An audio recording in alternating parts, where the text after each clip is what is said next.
G9ija TV News Headlines with your host, Dr. Chan. Subscribe to G9ija TV News Headlines. Thank you. Hello, wonderful viewers. Good morning. How was the night? Hope you slept well. Welcome to G9ija TV News Headlines this morning. How is Nigeria treating you? Somebody said that this time around, you need to congratulate your fellow Nigerian for surviving in Nigeria. All right. Lighter mode. Someone said they asked him, "What do you do for a living?" And he said, "I am a Nigerian. I stay in Nigeria for a living." If you understand that, that simply means that surviving currently in this country is tough. NLC, an organized labor called a strike, which has been affecting Nigerians. And thank God that the strike has been called off. But the effects of that strike is still hitting hard on the populace. And today we are continuing with top news making the rounds as regards the strike. I have something very interesting here. Labour considers 100,000 naira as new minimum wage demand. An interesting story, you may say, from the cable. Now the news in detail. The cable talks about a new proposed or allegedly considered option of 100,000 naira if the federal government would agree to that. And of course, we are not too sure that the government will agree to that. It's just a mere allegation from the cable news. But away from there, we move to something interesting from the Guardian newspaper. His Excellency President Bola Ahmed Tinubu named FCT Highway after Wale. Now the news in detail. President Bola Tinubu has named the just inaugurated arterial road N220 from the Northern Parkway to the Outer Northern Expressway, ONEX, in the Federal Capital Territory FCT as Wale Soyinka Highway. Special advisor to the President of Information and Strategy, Bayo Onanuga, made the announcement in a post on his handle yesterday. He said the naming of the road after the Nobel laureate was recommended by the FCT administration. Tinubu in naming the road after Soyinka will be 90 years on the 13th of July 2024. Highlighted his contributions to literature and his role in Nigeria's global understanding. Onanuga wrote, in naming the road after the distinguished playwright, poet, and novelist, the president noted that Soyinka is the first African to win the Nobel Literature Prize, he said. According to the statement, Soyinka has brought honor and fame to our beloved country, Nigeria. Tinubu added that the gesture is a fitting tribute to a man who has dedicated his life to the pursuit of truth, freedom, and artistic excellence. Professor Wale Soyinka has brought immense honor and fame to Nigeria through his unparalleled contributions to literature and his unwavering commitment to human rights and social justice. In May, this song, Wike the FCT Minister named Abuja's Southern Parkway after Tinubu. The Southern Parkway stretches from the National Christian Center to Ring Road 1 and is considered one of the city's major spines. The minister said the project was completed in line with the president's renewed hope agenda 13 years after construction commenced, adding that it would ease the free flow of traffic in the Federal Capital Territory. Details of that can be seen in the Guardian Nigerian news. And away from there, we have another interesting news about Otedola.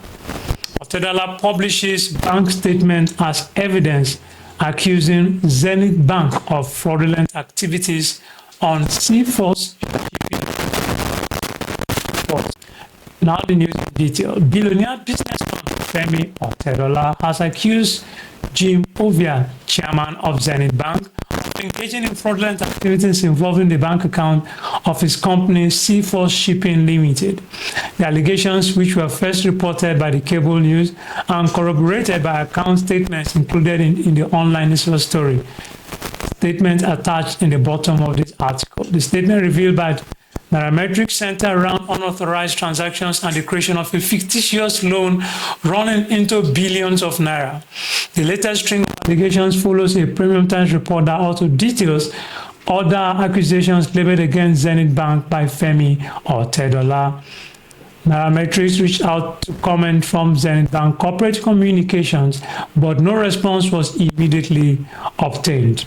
Details of that will come to our way shortly. And the Vanguard newspaper has a tragic story for us this morning.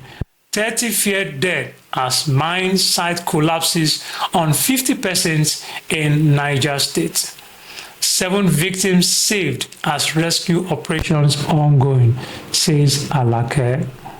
Now the news in detail. No fewer than 30 miners trapped at mining sites in Kaukogo community in Shiroro local government area of Niger State are feared dead.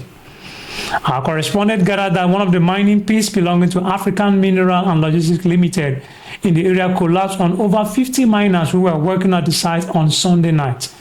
Giving details of the on-site collapse, a source who did not want his name to be mentioned said the pit caved in after a torrential rainfall on Sunday and several of the miners were buried underground. From what we gathered, the site manager of the mining company, Ibrahim Ishaku, was one of those trapped. We also learned that a middle-aged man called Kuta, who was the chief security officer to the company, unfortunately died while trying to rescue victims. However, there are conflicting figures on the number of miners trapped and declared dead.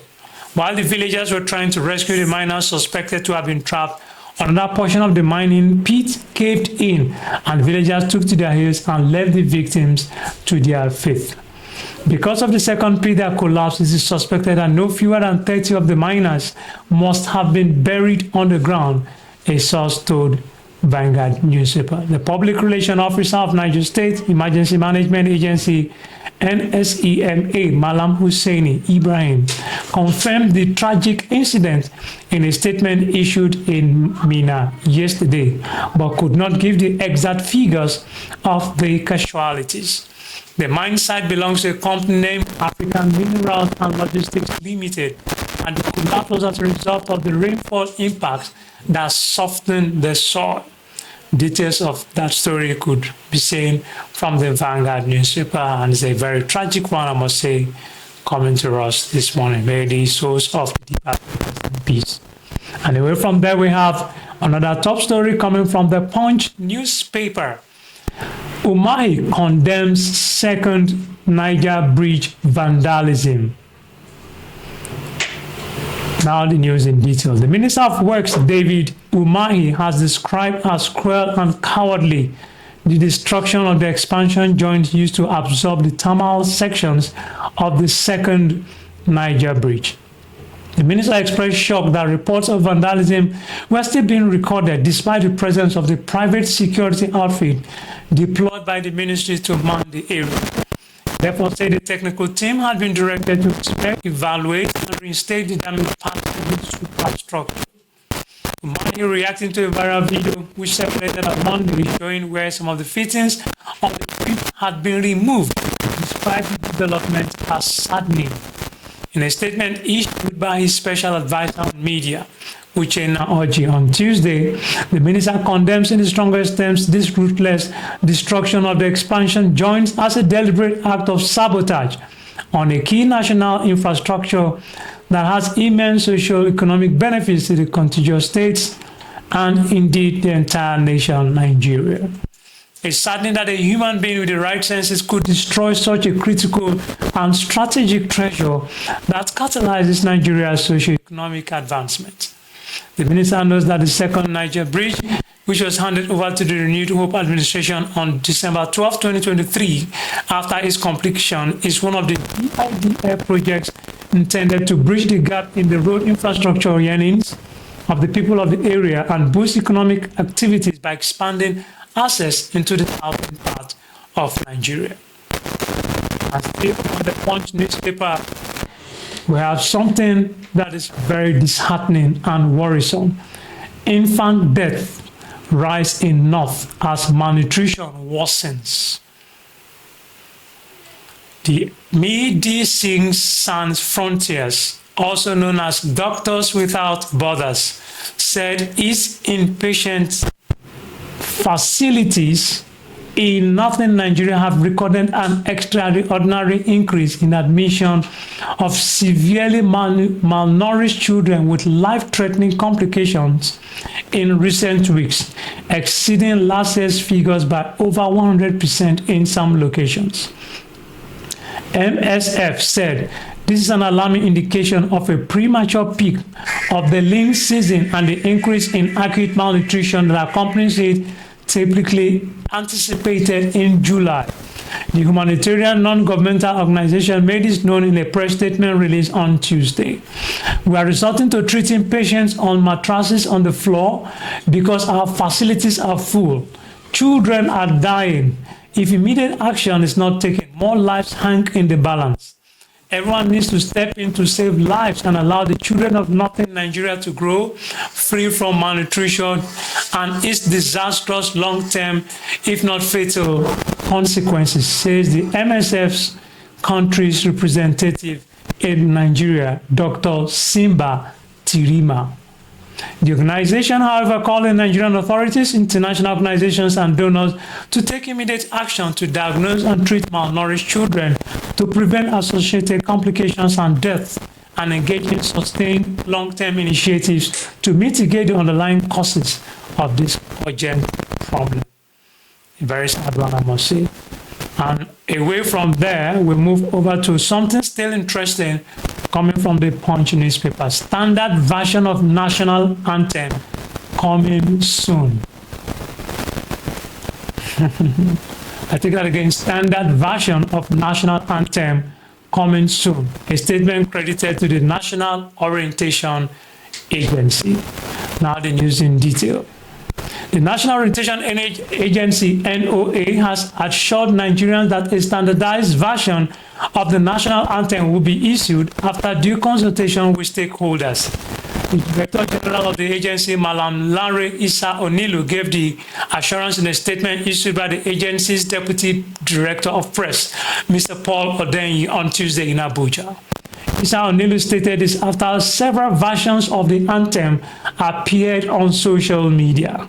Our comos, whom we ordered to learn the new national anthem, have come up with feedback that many of our people are eager to learn and promote the new anthem. However, they are confused and wonder if the ones they find online are the correct version. They have asked questions about which of the stanzas is the national prayer, Issa Onilu said. The Director General assured Nigerians that a decision on which standards to be adopted as national prayer would be taken after the necessary approval procedure. He advised government agencies who seek to play the anthem at their functions to revert to the agency for the official copy of the new national anthem. Details of that are the same in the Punch newspaper. Of course, if you have not learned can we say old new national anthem, the one with the title Nigeria will heal thee, it is important you find time to learn that to improve and encourage patriotism, brotherhood, and loyalty. And away from there, we have something interesting coming from the Sport News Desk. 2026 World Cup qualifier. Iheanacho Ryu's late arrival of teammates to Super Eagles camp. Now the news in detail. Kelechi Iheanacho claimed the late arrival of some of his teammates has affected the preparation of his team for the upcoming 2026 FIFA World Cup qualifier against South Africa, Benin. 15 players trained for 2 days before they were later joined by 5 others on Tuesday. The quintet of Semi Ajayi, Calvin Bassey, Frank Onyeka, Bright Osayi Samuel, and Paul Onuachu arrived at the team's camp on Tuesday afternoon. 3 more players, Alex Nwobi, Ademola Lookman, and Maduka Okoye, are still being expected in camp. Iheanacho stated that it has been difficult for the team to have proper training sessions because of the late arrival of his colleagues. Obviously, we are not yet complete and we are still missing a few players. It's just a little bit of an impact in the training sessions.